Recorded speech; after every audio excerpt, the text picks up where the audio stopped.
morning, everyone. It's so wonderful to see you all in person again. Thank you for being here for our very first session. It is my privilege to introduce Pat Karns. He is an award-winning, internationally known author and lecturer in the area of sports medicine trends. He's worked extensively with Olympic and professional athletes for over 35 years, including time as a head athletic trainer for the Colorado Avalanche hockey team with their Stanley Cups, the Minnesota Timberwolves in the NBA, and Olympic sports including soccer, luge, tennis, and ice hockey. Pat's a graduate of St. Cloud State University and holds a graduate degree from the University of Northern Colorado. He resides in Denver, Colorado. He's worked since 2005 on medical advocacy for the retired athlete. Pat currently consults with several physical therapy and cannabis companies, Olympic and professional athletes, as well as works with physicians at Osteopathic Integrative Medicine in Lakewood, Colorado. Mr. Pat Karns.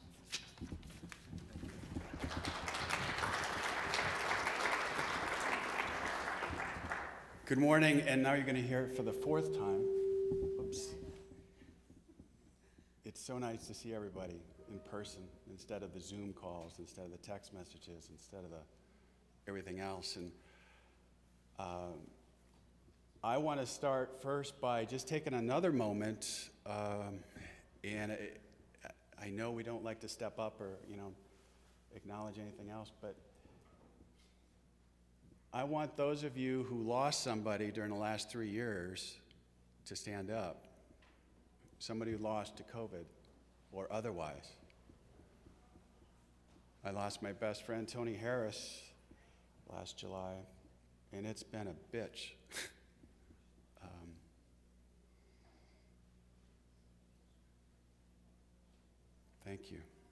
Thank you. All right, so let's get into our first program. What I'm going to talk to you about is AT's care. It's the peer-to-peer support after a critical incident. And critical incidents are different for everybody. Some things that might bother me might not bother you. Perfect. All right. As said, I'm your District 7 rep, the team leader for AT's care, but I'm only one member. Kim's here, Dom's here. Who else has gone through the program, AT's care? Nobody else? Right. And that's that. I have no financial disclosures pertaining to mental health or any companies they're close to. And what is a psychological crisis? What's that distress? And it truly is that response. It has nothing to do with the actual incident, but it's for your response.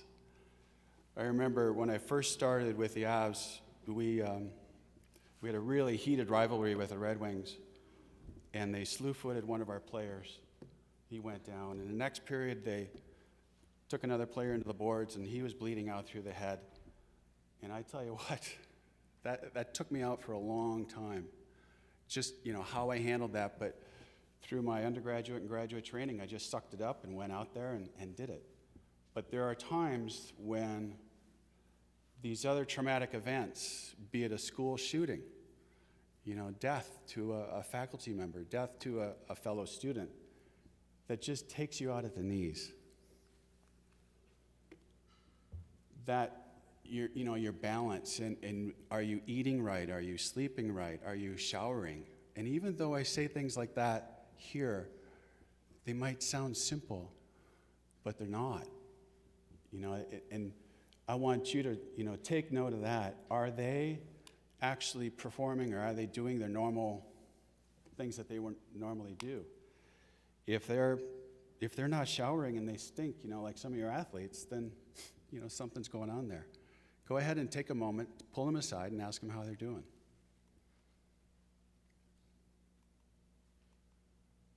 When you look at crisis intervention and what we do with AT's care, we are not doing psychotherapy, not at all. This is just putting a Band-Aid on and getting them ready, just like a paramedic would, just like an EMT would. Get them ready, and then get them on to the professional. I'm going to talk about this again and again and again. I just want to beat it into your head that we at AT's Care, and those of you who want to go through the the curriculum, you're just there to make sure that they're doing all right, that they're meeting those needs, and then you pass them on. Again, you saw the word response, on the bottom there. The first aid components,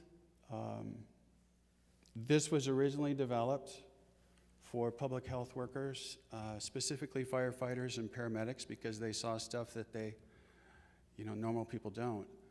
But you and I, what we see, how many of you remember that first athlete that tore their ACL and looked up at you at those big eyes, and said, my life is over. What am I going to do now? And then you're standing on the other side saying, it's going to be okay. It's going to be all right, because you've seen it before, and there's hope. There's light at the end of the rainbow for them.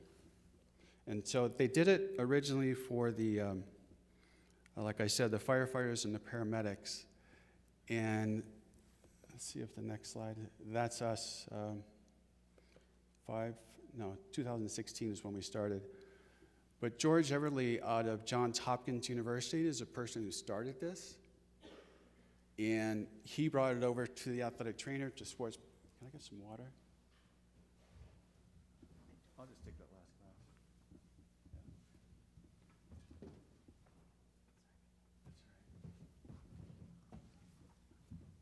He brought it over from firefighters to us. And let me tell you, we've been recognized throughout the mental health community. We athletic trainers of what we've done with AT's care as the gold standard. Now they're looking at us and what we've done for our members. There's a lot of information on this slide, and it's, I'll read it verbatim. With the mission of AT's care is to aid you, the athletic trainer, in the aftermath of a critical incident or catastrophic incident to one or more of the athlete's colleagues by establishing a peer-to-peer support.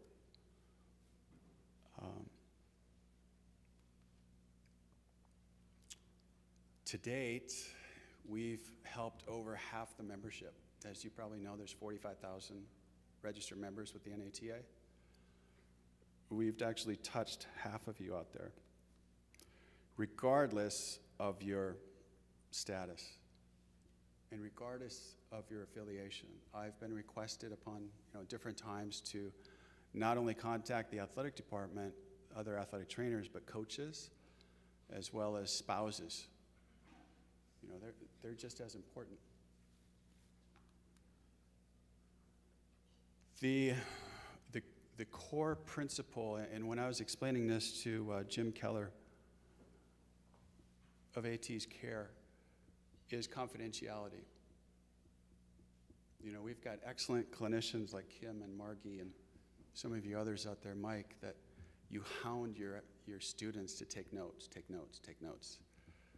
Well, this is kind of nice because all you do is you get their name, you get their contact information, you reach out and you talk to them. And you don't write a damn thing down. So they call us ninjas in the sense that we don't advertise anywhere. We go in, we talk to the people if we can face to face, and then we disappear in the night, literally. Most of us athletic trainers with the hours that we work. And then we try to get to you as quickly as possible. By that, I mean within a day or two. Sometimes it's within 15, 20 minutes. Other times, because there's only 8 of us in the district, sometimes it takes a bit to reach out.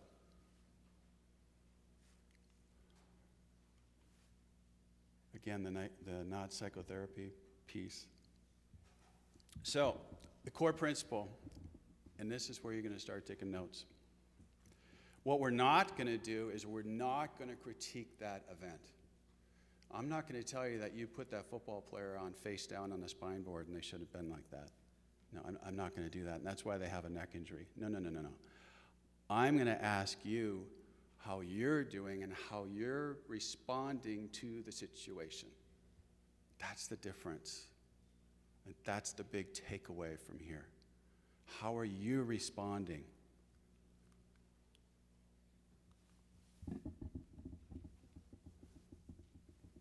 Oops,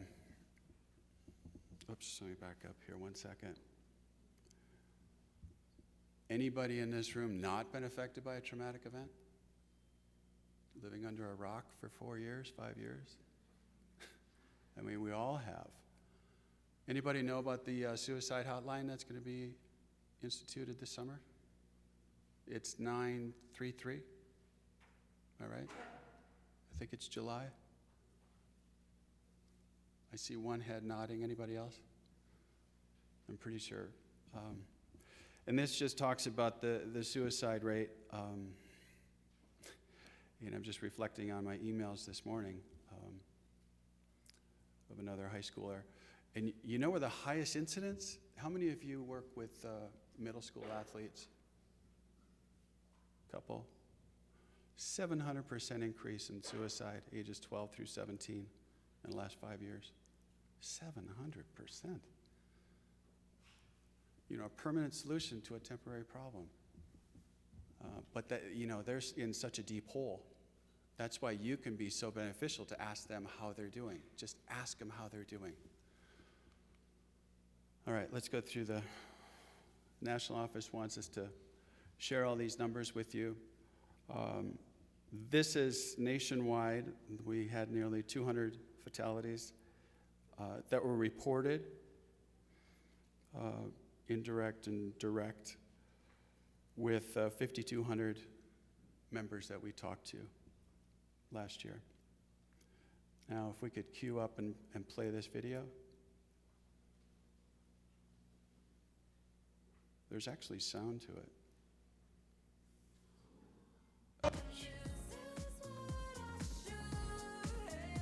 I don't think that was the soundtrack to it. Can you play it again? Was there not sound to it? No? All right. Go to the next one. And boom, look, all those people around. I don't see Rick. I don't see the other people. I don't see Mandy's not here.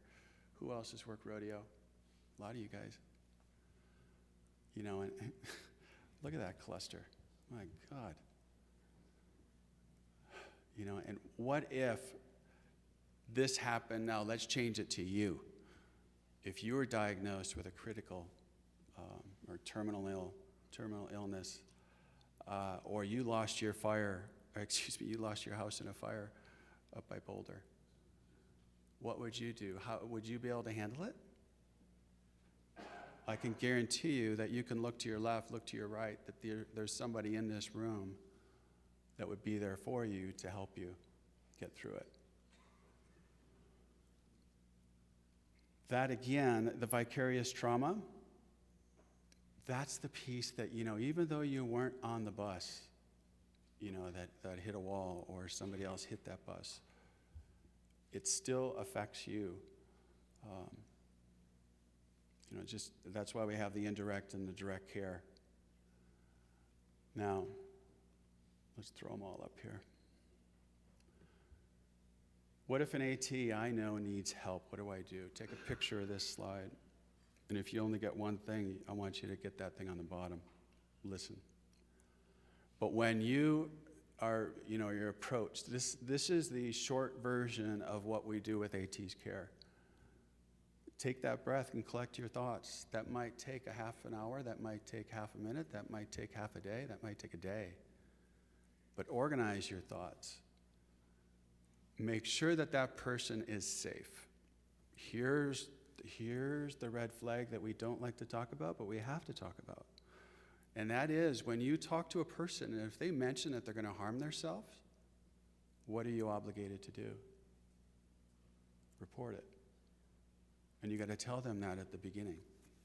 Listen, if you're going to go off yourself, I'm obligated to report that. I want to be here for you. But if you say that you're going to shoot yourself or jump off that bridge, that's a red flag. That's a huge red flag. And we've seen it before. And we brought people in and put them on holds, and they've gotten out of that severe depression. So make sure that they're safe. encourage that their basic needs are being met.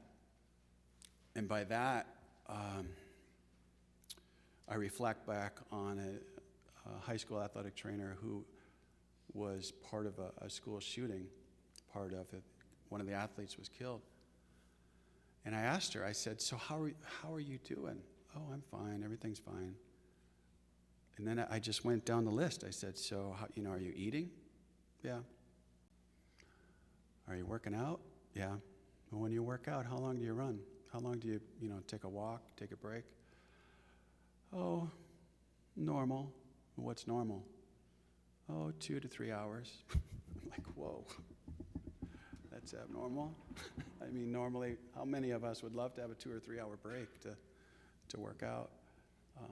But it's things that get, taken to extreme. They go from, this is a real good one, they go from a 30-second shower to a 10-minute shower. And I tell you what, if those shower walls could talk, and hear us wailing in there, personally, that's where I find my best work. Just by myself in the shower. And then acknowledge what they're going through. It doesn't mean you have to be a second-hand Monday morning quarterback type of thing, but just say, this really sucks. Literally, you can use that phrase. This hurts. This really, really hurts. And listen. There's a principle in what Dr. Everly had taught us. It's called the weight principle. Anybody heard of it? Why am I talking? All too many times we expunge our crap onto the athlete or to the athletic trainer. And just listen to what's going on in their head and see what they're experiencing and see what they're feeling.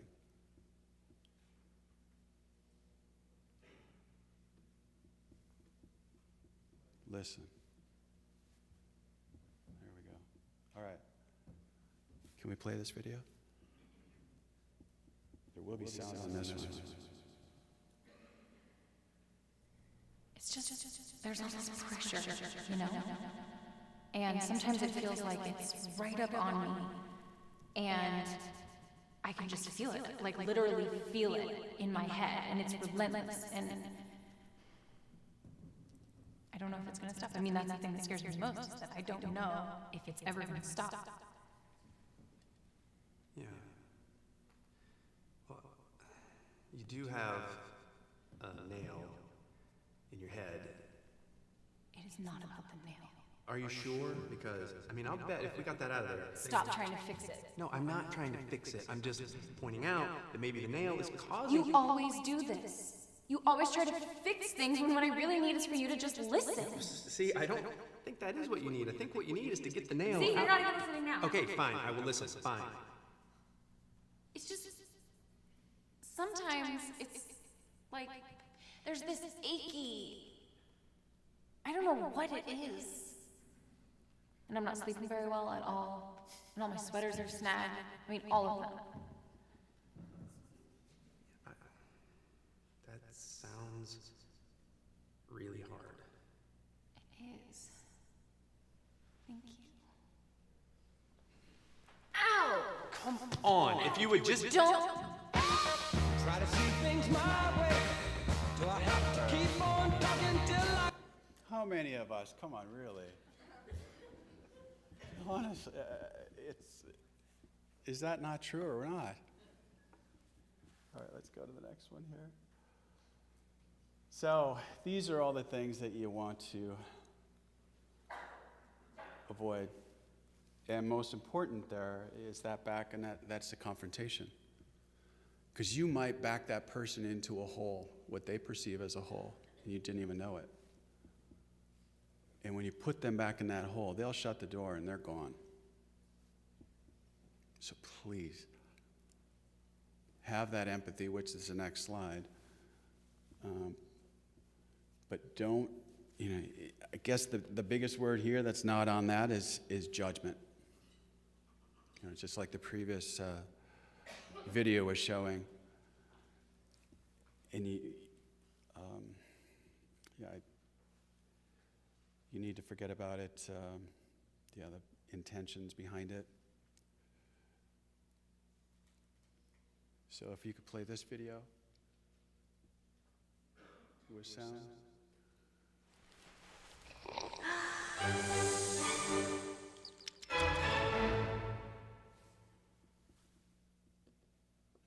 So what is empathy, and why is it very different than sympathy?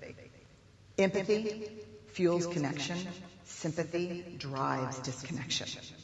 Empathy, it's very interesting. Teresa Wiseman is a nursing scholar who studied professions, very diverse professions where empathy is relevant, and came up with 4 qualities of empathy. Perspective taking, the ability to take the perspective of another person or recognize their perspective as their truth. Staying out of judgment, not easy when you enjoy it as much as most of us do. Recognizing emotion in other people and then communicating that.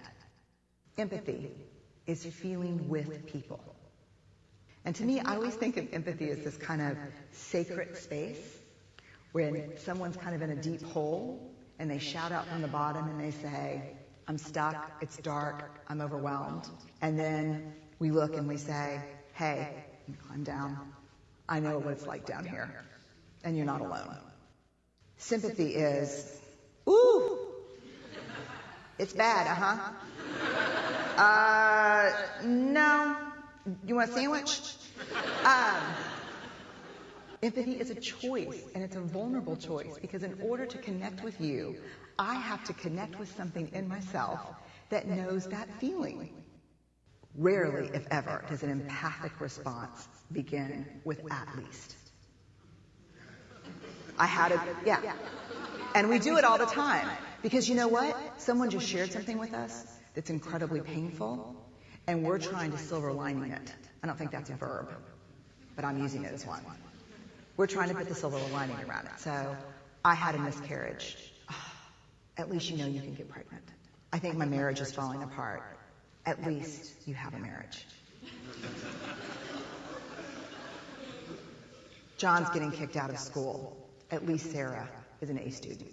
But one of the things we do sometimes in the face of very difficult conversations is we try to make things better.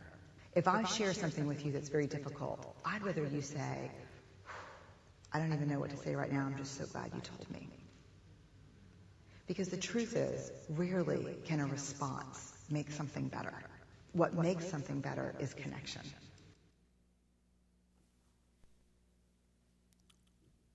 Connection.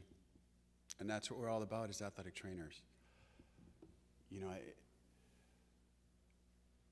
everybody in this room, you're athletic trainers because you are very, very good with empathy.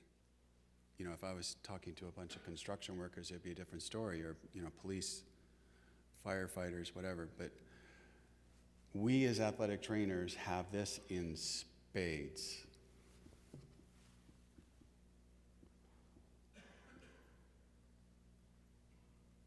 Whoops, back up one more here. So, what I want you to remember is that there is assistance there for those that request and accept it. Now, there's going to be people out there, and then we have the 3-strike rule. We'll reach out once, wait a couple days, reach out again, and then we'll try a different means, you know, might text, might call, do a face-to-face. If that person doesn't accept it, you let them be. I mean, because again, go back to the beginning where I talked about vicarious trauma. They might have, you have no idea, you know, what they've dealt with before. So remember, you know, reach out to them. If after the 3rd time, let it go. And what's the magic timeline there? I don't have one. I really don't. You know, except for maybe Monday, bless you, Monday, Wednesday, Friday type of thing. Or you might do Monday, then Thursday, then the following Tuesday. But give them time and respect their wishes if they, you know, if they don't want your help. Yeah, and even if someone doesn't need help, we still reach out and check on them. the biggest compliment that I've received was, this morning when somebody came up to me and said, I really appreciate you just reaching out and sending me a text. And I said, really? And he said, yeah. Because he knows that there's somebody on the other end. And again, if you get anything out of this presentation, it's that lending a hand or reaching out and making sure that they're doing okay.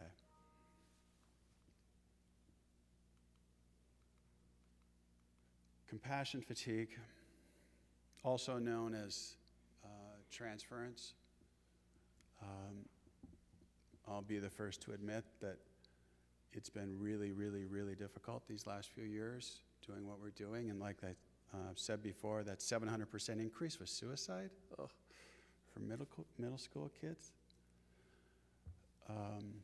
I try to get away. I told you before, take long hot showers. I'm fortunate enough to also have access to a steamer, so eucalyptus has become my favorite friend. Just sit in there for 15, 20 minutes. And what is that, not red flag, but when do you seek professional help? Talking to you, the caregiver, if you notice that your personal habits have taken a dump, you're not showering, you're not eating, you're not exercising, or you're cranky, or you're eating a lot. I just described myself the last 24 hours, but that's when you want to get professional help. Now, resilience versus resistance, we get into a little bit more technical. Who are these resilient type people? People who are surrounded or who have just a really good foundation. Versus, we all know them too. I mean, not to pick on them, but the typical football coach, or some of my coaches that I've had, they're resistance. They are not resilient. They're assholes. Plain and simple. I mean, call a spade a spade. But these coaches, they're more the resistant type, and you and I are the resilient. Because like I said before, you students, I go back to that ACL. Is there anything else that you can think of that you see that's traumatic, that you've seen, and that you know the outcome, but you haven't, or help me here, besides the ACL injury, maybe a concussion, or maybe a fracture, or maybe catastrophic injury, you've seen it before, and you know that there is light at the end of the tunnel. You just hope it's not a Burlington Northern train. Now, you say you want to get trained. This pyramid, if you can see it on there, we are still at this assisting individuals in crisis model.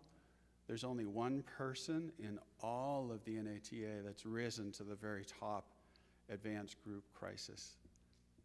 I am capable of teaching the assisted individuals in crisis, and I will be holding a course, I don't know where, but I will be doing it this summer or fall for sure.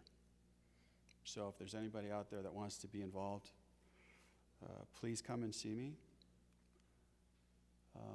But once you go through the program, that doesn't mean that you're automatically in it.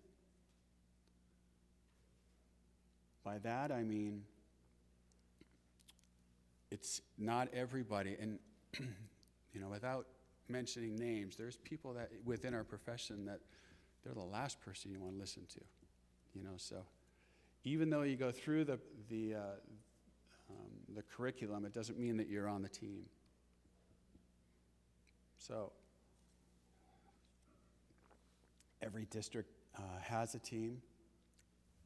I'm actually working, or I'm looking for, if any of you know somebody at your school or somebody that you work with that you think would be a good supervisor of this program for our district, I'm actively soliciting a mental health professional. That can be a social worker, that can be a psychiatrist, that can be a psychologist, but somebody that you've worked with at your college, university, high school, clinic, that you think that they have a few extra hours and they would like to help our population.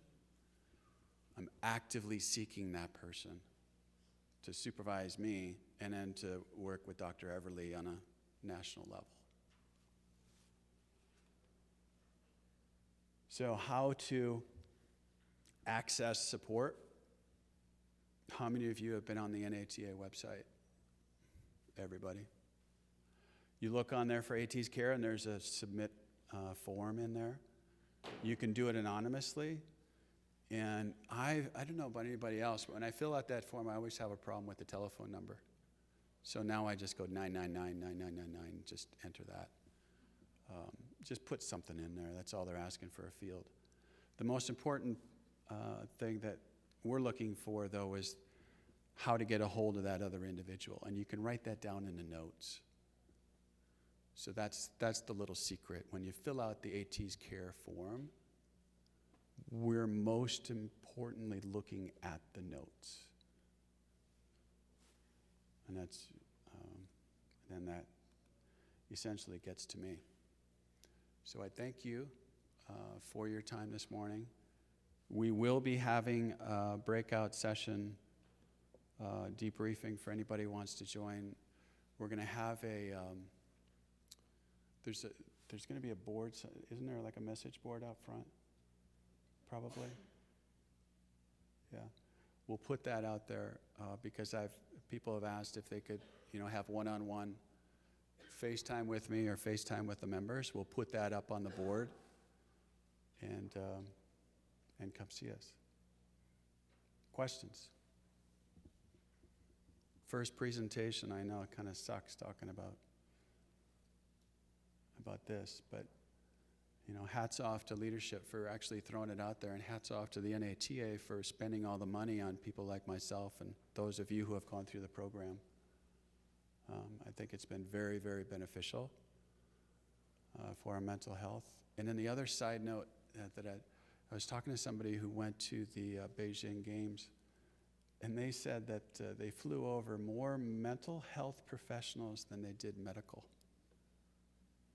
which is saying a lot. Awful lot. No questions? We're that early? Awesome. We're ahead, are we not? We are ahead, yes. Awesome. All right, I'll be around. Thank you.